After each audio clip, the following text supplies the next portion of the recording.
Bismillahirrahmanirrahim. Assalamualaikum warahmatullahi wabarakatuh.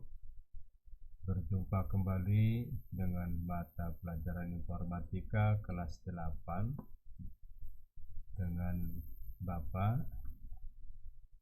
Apa kabar anak-anak? Baik, semoga semuanya dalam keadaan sehat dan selalu dalam lindungan Allah Subhanahu wa taala. Baiklah, sebelum kita memulai pembelajaran ini, mari kita berdoa. Bismillahirrahmanirrahim. Rabbi shrah li sadri wa yassir li amri wahlul 'uqdatam min lisani yafqahu qawli. Rabbi zidni ilman warzuqni fahman. Baik anak-anak, bagaimana pelajaran yang kemarin yang telah Bapak berikan tentang fungsi dan manfaat teknologi dalam kegiatan dan kehidupan kita sehari-hari? Iya, baik, sangat membantu ya. Dengan adanya teknologi, kegiatan kita bisa terbantu dengan adanya teknologi. Baik, untuk kesempatan kali ini Bapak akan menjelaskan tentang dampak perkembangan teknologi informasi terhadap masyarakat. Jangan lupa kalian isi absen yang sudah diberikan oleh Bapak linknya, dan juga di e-learning madrasah juga kalian harus absen. Baik anak-anak, dampak perkembangan teknologi informasi terhadap masyarakat. Jadi meskipun teknologi tersebut banyak sekali fungsi dan manfaatnya dan membantu kita dalam melakukan aktivitas, namun yang namanya teknologi informasi pasti ada dampak ya, yang sangat berpengaruh terhadap kita. Nah, di antara dampak tersebut, ya, Bapak di sini akan menjelaskan. Di antaranya adalah ketergantungan dan juga violence dan growth ya. Ini growth, ini akan growth, Bapak perbaiki dulu ya. Ini growth.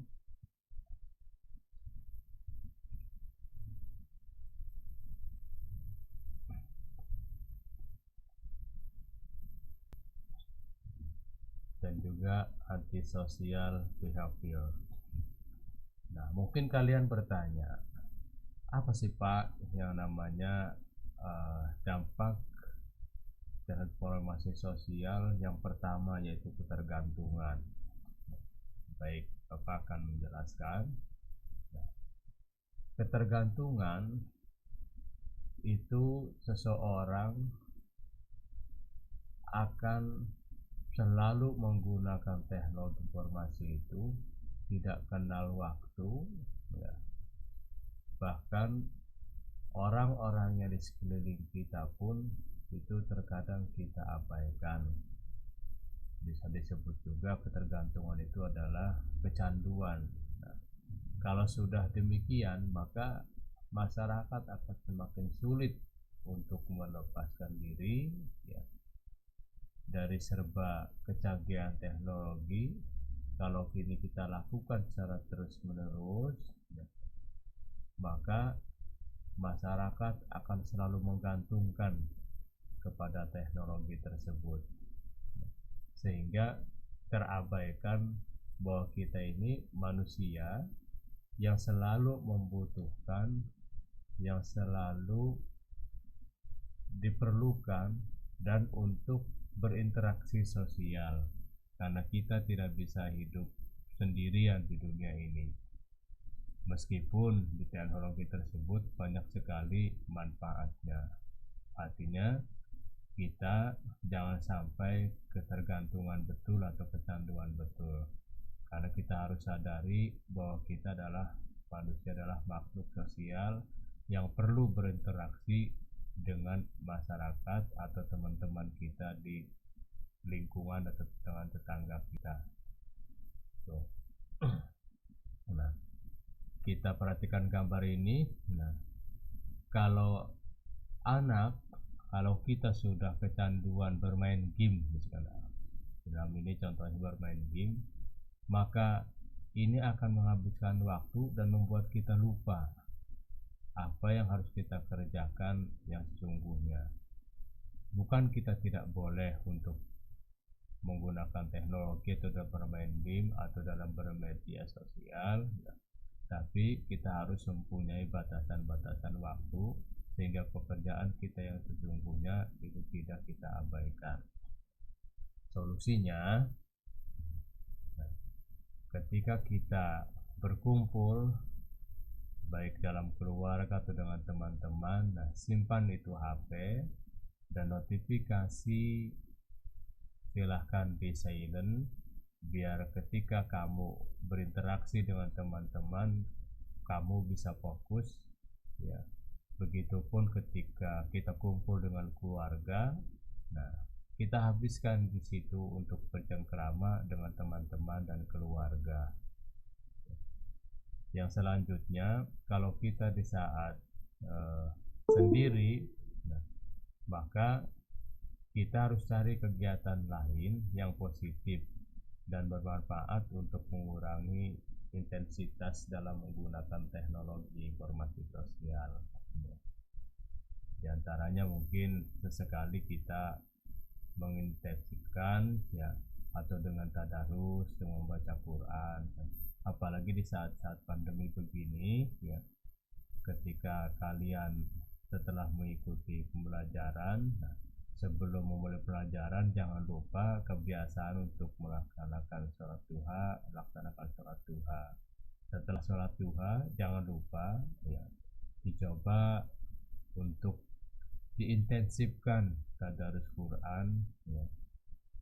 Meskipun tidak lama, 5 menit, insya Allah dengan demikian kita akan dibukakan, ya, dan dijaga dari hal-hal yang tidak diinginkan oleh kita semua dan selalu dilindungi oleh Allah Subhanahu wa taala. Nah, itu namanya ketergantungan. Yang kedua, dampak teknologi informasi violet dan gore. Nah, itu adalah ketika kita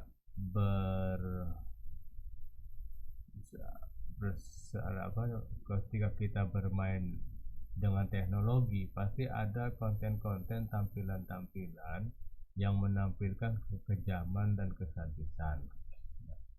Hal ini kita harus menjaga jangan sampai kita terbawa emosi kita terhadap perbuatan-perbuatan yang menjurus kepada kekejaman dan kesadisan. Nah, untuk itu, ketika anak-anak bermain teknologi, baik main game atau bermedsos, ya, maka ini harus ada peran serta dan pendampingan dari orang tua agar orang tua bisa mengontrol dan memantau situs yang pernah dibuka atau yang sering dibuka oleh kita semua, ya. Apalagi di dunia maya atau dalam dunia teknologi informasi berkenaan internet, itu banyak sekali situs-situs yang tidak selayaknya dibuka untuk seperti kita semua yang membawa kita ke hal-hal yang negatif. Demikian anak-anak, ya, itu namanya dampak teknologi informasi, violence, dan gore. Nah, yang selanjutnya adalah antisocial behavior. Nah, antisocial behavior ini adalah pengguna teknologi informasi tidak lagi peduli terhadap lingkungan sosialnya. Jangankan jauh, ya, kita duduk bersebelahan saja, itu seakan-akan kita tidak terjalin interaksi, baik itu ngobrol atau bertukar pikiran, ya. karena masing-masing sedang menikmati dan konsen terhadap apa yang dipegangnya atau apa yang sedang dilihatnya. Untuk itu kita harus sadar betul bahwa kita ini manusia adalah makhluk sosial yang membutuhkan dan saling membutuhkan antara sesama. Nah, contoh di sini lihat di gambar. Di sini dalam satu keluarga masing-masing sibuk menggunakan Android atau handphone atau smartphone-nya, ya, tanpa menghiraukan yang di sekelilingnya. Nah, ini dampak yang kurang bagus, ya, dampak yang kurang bagus. Untuk menghindari ini, seperti tadi yang dikatakan di nomor 1, ketergantungan, ya, kalau lagi berkumpul begini, tinggalkan itu HP dan simpan baik-baik, notifikasi di silent, biar kita konsentrasi, kita bisa bercengkerama dan ngobrol bersama keluarga ataupun dengan teman-teman. Solusinya adalah kita harus sadar diri bahwa kita ini hidup pasti memerlukan bantuan orang lain, karena kita manusia adalah sebagai makhluk sosial. Terus untuk menghindari ini, kita harus berolahraga secara bersama-sama, seperti main bola, main futsal, atau apalah yang bisa dikerjakan bersama-sama. Nah, ini untuk mengintensifkan atau menjalankan kita sebagai manusia. Nah, terus harus banyak bersilaturahmi baik pada keluarga maupun teman. Nah, ini adalah antisipasi atau solusi. Semoga dampak sosial ini dapat kita pahami sehingga kita bisa menjaga karakter dan perilaku kita agar jangan sampai kecanduan atau ketergantungan betul terhadap teknologi informasi. Demikian anak-anak, ya, mungkin untuk pertemuan kali ini cukup sampai di sini. Semoga bisa dipahami. Untuk selanjutnya silakan kalian baca-baca, buka-buka apa dampak sosial yang diberikan oleh Bapak Guru, ya. Nah, selanjutnya kalau kalian menemukan dampak sosial di internet dan kalian belum memahami, silakan tulis, ya, atau diketik di chat di e-learning ataupun di classroom. Terima kasih, ya. Bapak akhiri untuk pertemuan kali ini, ya. Selamat belajar. Assalamualaikum warahmatullahi wabarakatuh.